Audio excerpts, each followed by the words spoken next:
Hillman from Sandia National Laboratories. I'm going to talk about porting the RTE plus RRTMGP radiative transfer package to run on Summit GPU. My background is in atmospheric science, kind of more on the physical science side, evaluation of clouds and the representation in large-scale models. So all this is very well outside my wheelhouse. So you can really think of this as kind of like a boots on the ground. My personal experience is kind of getting involved in this work for the first time. Learned a ton from Matt Norman at Oak Ridge and Robert Pincus at CU on this project. Matt is sort of the computational expert, and Robert is the radiative transfer expert, and I'm sort of the expert in nothing. So yeah, take this with a grain of salt. A little bit of background and context. We sort of have two paths towards developing a global cloud permitting model within the Department of Energy, both based on the E3SM. The first is what we're calling the simple cloud resolving E3SM atmosphere model, which is a lot of words, but it has like the greatest acronym ever in SCREAM. So this is a complete rewrite of our existing atmosphere code in C++ using the Cocos programming model for performance portable GPU support with very simplified physics. We're going to scale the model up to 3 kilometer resolution. With target simulations coming in 2021. I want to point out that this is like not meant to be a climate model. We have no expectations of getting throughput to be able to run for climate timescales with this model. We're running at this target resolution right now with kind of the old physics. And our throughput is better measured in simulated days per year than simulated years per day right now, I think. So yeah, it's very slow. So the other approach is using E3SM with the multi-scale modeling framework or super parameterization. And you've heard this come up a couple of times in some of the talks earlier today, and many of you are probably familiar with this technique. The idea, and this is shown schematically on the right here, is that we take basically the host GCM, the global climate model, and embed within each grid cell of that model a two-dimensional or three-dimensional cloud resolving model to kind of brute force represent the deep convection that happens in there rather than using a convective parameterization. And so this gives us some aspects of a cloud resolving simulation that we can run over the whole globe, but it significantly reduced costs. We have no MPI between these different CRMs. And they're a little bit simplified so we can run them a lot faster. It's also very attractive for exascale approaches because we have very high computational intensity within each of these columns for the CRMs. So this is really an ideal approach for GPUs, and we've seen a lot of speed up by porting the CRM to GPUs. Yeah, and so two very different programming models as well, C++ Cocos for the SCREAM, and then Fortran with OpenACC for GPU support with MMF. Just want to talk about a couple of brief highlights from the E3SM MMF so far. We've completely ported the CRM code that's embedded within each of those grid cells to GPUs, refactored 30,000 lines of code to enable OpenACC acceleration. This represents about 50% of the cost of the model. The significant cost that's remaining is the radiation package, which is what I'm going to talk about today. And that, we'll talk about porting that and kind of what we're going to do in the future with that. We ran a very large simulation using early science allocation on Summit. We used 1,024 Summit nodes and ran at 0.62 simulated years per day, which is actually pretty significant for a model of this type and size. That configuration ran with a 25 kilometer grid spacing for the host GCM, and then with the 2D cloud resolving model running within each grid cell at 1 kilometer resolution. So pretty incredible to get 0.62 simulated years per day, and that wouldn't have been possible without porting to run on this new architecture. We got 6 to 7 years out of that and used 30,000 node hours on Summit to perform that simulation. We did a Gordon Bell submission this year and did not win, but that used 4,600 Summit nodes, and with the 2 kilometer resolution got 1.8 simulated years per day with that. So kind of some cool numbers. So the motivation for kind of this talk and the work on porting the radiation is that radiative transfer is really expensive. And so it's about a third the cost of the atmospheric physics. So this figure is just showing relative cost of different packages within the atmospheric physics. The red is the radiative transfer, blue is the CRM, and then the kind of orange yellowish there is everything else. This is a really outdated figure, I think, because after porting the CRM gets significantly less expensive here. We got about a 15 times speed up on Summit by porting the CRM to the GPU. So radiation is taking even more time than it should right now. And so I'm going to talk about kind of our experiences with porting the radiation package to GPUs. So the radiative transfer package we're using is called RTE+RRTMGP. This is basically a rewrite of the popular RRTMG radiation package. So RRTMG acronym is RRTM, G standing for GCM applications, and then we added the P because it's optimized for parallel applications now too.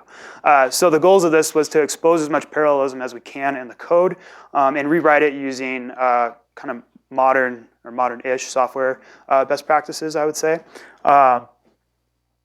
The package itself has multiple levels of abstraction. Kind of, you can think of the top level as being a model interface layer that we have to write between our atmospheric model to then, communicate with the data types that RTE+RRTMGP uses. Then RTE+RRTMGP itself has another layer, which is sort of the user interface layer, which uses a bunch of modern Fortran, Fortran 2003. It's hard to call something 16 years old modern, but so this is kind of a class-based interface, which kind of has resulted in a lot of fun issues to work around when trying to port this to GPUs. So lessons learned, write your Fortran as simple as possible, and it's way easier to port it to GPUs. And then lastly, at the very bottom is the compute kernels, which are all array-based and written in kind of a very nice way for porting using a directives-based approach. So the goal of this was to port, or at least Robert's goal of this, was to port just the kernels for performance portability, leaving the interface level largely untouched. It turns out this is pretty much impossible because you have to manage data movement very carefully. Otherwise, the data movement just dominates the cost. And you get no benefit from running on the GPU because you spend all your time moving data around. So the goal and kind of what we've achieved is to get RTE+RRTMGP fully running on the Summit GPU from end to end. And the kind of our approach to doing this is first to expose as much parallelism as possible. And Robert did a lot of work on kind of refactoring the code to nest loops as tightly as possible, which kind of Matt talked about a little bit in the context of his code. And I would love to hear more conversation about what you do when you can't nest loops really tightly like that. So expose as much parallelism as possible, wrap with open ACC directives without explicit data management, so let the compiler insert the data movement, compile with PTX info flag to highlight the generation of implicit data copying, and then add explicit data movement in order to kind of optimize the data movement and make sure we're not moving data on and off the device. So just kind of to show what this looks like, I apologize, it's probably not even legible for most people here. But on the left, I have an example of kind of code that we've ported before managing the data, and on the right, after managing data. And it kind of shows that we're trying to nest loops as tightly as possible to expose as much parallelism as we can. So the top kernel there is just zeroing out an array that we're going to basically perform a sum reduction operation on in the bottom kernel. And then, so we want to keep that data on the GPU between these two different kernels. And so on the right, we've added the explicit data statements to make sure that that data exists on the device for the whole time. It doesn't get passed back and forth. So I cannot emphasize enough the importance of testing and having a robust testing framework in doing this. We need to know that we have the right answer and didn't screw anything up with all the changes that we make. So we're starting from a code that works on the CPU and gives kind of expected answers on the CPU, and then adding all of the kernel launches and data movement to allow it to run in a performant manner on the GPU. So our approach is that we test basically after each kernel edition, after each code edition. And so in order to do this, we need really rapid and easy to launch regression tests. And of course, this code's eventually going into a really expensive model, so it would be silly to do this within the context of the full model. So luckily, we have a standalone version of this code that we can run very quickly. It runs in about 5 to 10 seconds. And so we created an end-to-end standalone test based on this. And this code actually ships with RTE+RRTMGP, the repo. So it's an end-to-end test. Basically, it reads in an example set of atmospheric data, compute radiative fluxes due to just gaseous absorption, and then outputs those fluxes to a netcdf file. And then we can basically run that twice, once, say, to generate references on the CPU, and then run it again on the GPU and make sure that we're getting the same answers. A challenge here is that we're not bit for bit between the CPU and the GPU due to various issues, floating point differences arising from atomic updates and probably some other things that I don't know about. So we can't guarantee that answers will be bit for bit, and so we have to kind of carefully look at the answers that we get and make sure that they're reasonable. And I'll show you an example of that. But first, to kind of establish what is reasonable, this is showing basically like three-way differences. First, differences between CPU and a reference calculation, differences between GPU and the reference, and the differences between the CPU and the GPU. And I don't know if you can see the cursor here. Yeah, so this first column here is the maximum absolute difference, and then showing the relative difference. And this is output from the little testing framework that we've put together for this. And sort of subjectively, we decide differences on the order of 1 to the minus 5, or 10 to the minus 5 for absolute differences is kind of tolerable. So we're going to make sure that we keep our differences below that with each kind of kernel addition that we add. And so an example of when things go bad and what can go wrong and things to look for. This is one kernel that we've ported here, and you can see that this is so we're doing a reduction. So we're summing over the G point dimension here, basically. And the fully factored code here has this, we need this ACC atomic update because we're trying to access the same memory each time through the loop. And if you don't have this, bad things happen. So on the right, I've commented this out and shown you the results that we get from our regression testing when that happens. And you can see that when things go wrong very, very quickly and very, very obviously. So rather than differences on the order of 10 to the minus 5, we've got differences on the order of 10 to the positive 6 and 7. So it's very obvious when things go wrong. So we're not so concerned about losing the bit for bit reproducibility of these tests because we can tell when things go wrong. And it's very easy. I want to just briefly touch on some of the debugging tools that we've used, compiling using CUDA memcheck. Matt would be the one to talk about with that. We've used valgrind on the CPU and balance checking on the CPU. Can't use these with the GPU, but these have caught a lot of just kind of general code errors that arise before even putting things into kernels.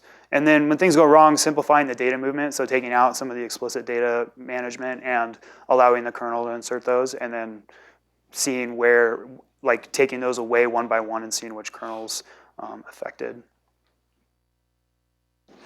And then profiling tools for helping us understand kind of where data is being moving around and where we can optimize things. For really quick looks, we've used the PGI ACC time environment variable, and when you compile with this and then run the code on the compute nodes, then you get some output to standard out, which shows you, how much time is spent in various kernels and moving data around. And it's kind of nice because you don't have to launch another application to see what's going on. I'll show a really quick example of that. The more useful application is, or more useful profiling tool has been NVProf for kind of a visual representation of the profiling data. And the workflow for this is to run the code, save NVProf output, and then to view it using NVVP. And it's really useful for identifying bottlenecks and where we have too much data movement going back and forth from the host and device. And so just a quick example of using the PGI ACC time. So this is output that you would get, and it's showing output for kind of a very high level routine that's doing a lot of data movement. So you see a lot of these copy in, data copy in. So it's moving a lot of data around, and this is in the very top level of the routine. So it's where we're kind of like establishing all the data on the device. And then showing the same example but using NV-Prof.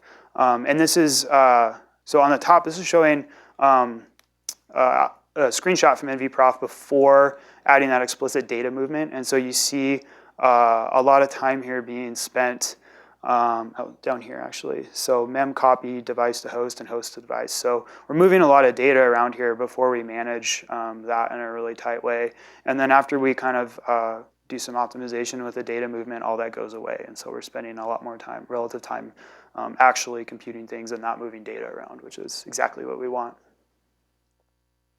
And so this has been a really useful tool for kind of, getting a visual look and being like, oh, this looks really wacky, we need to fix this. Okay, so future directions.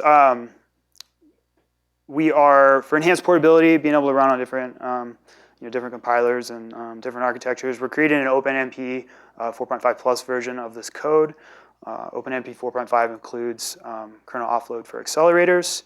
And it's kind of nice in the context of this work that we've done porting to OpenACC, because there's nearly a one-to-one correspondence, especially if you have very tightly nested loops like we do. So we don't expect this to be too onerous of work, but those are kind of famous last words, right? If I say it'll take a week, it'll take probably a year and a half. So hopefully it doesn't. So deep copy issues would be a little tricky, but Matt has plans to sidestep that. So, and then kind of another future direction is using managed memory as opposed to kind of having to manage the memory ourselves. And so managed memory is sort of automatically paging data to and from the GPU with no data statements.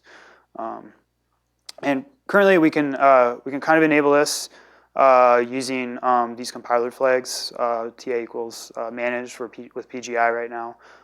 But there's bugs, and we've found a lot of bugs. Yeah. So, oh yeah, and then plans to use the Lawrence Livermore umpire pool allocator in the future as well for that. Okay, so just a really brief summary. We've ported the RTE+RRTMGP radiative transfer code to GPUs and OpenACC directives. And unfortunately, they need to optimize data movement between the device and the host. Kind of requires us to insert OpenACC directives pretty high up in the code to manage the data. So it's really hard to just confine the device-specific stuff to just small kernels. We've ran into quite a few compiler bugs and workarounds that were needed to get this to work. So that's been fun. Again, make your Fortran as simple as possible, or write in C++. And then next step will be evaluating the performance in the full model and kind of looking forward to see how it does. So yeah, with that, thanks for your attention and happy to take any questions.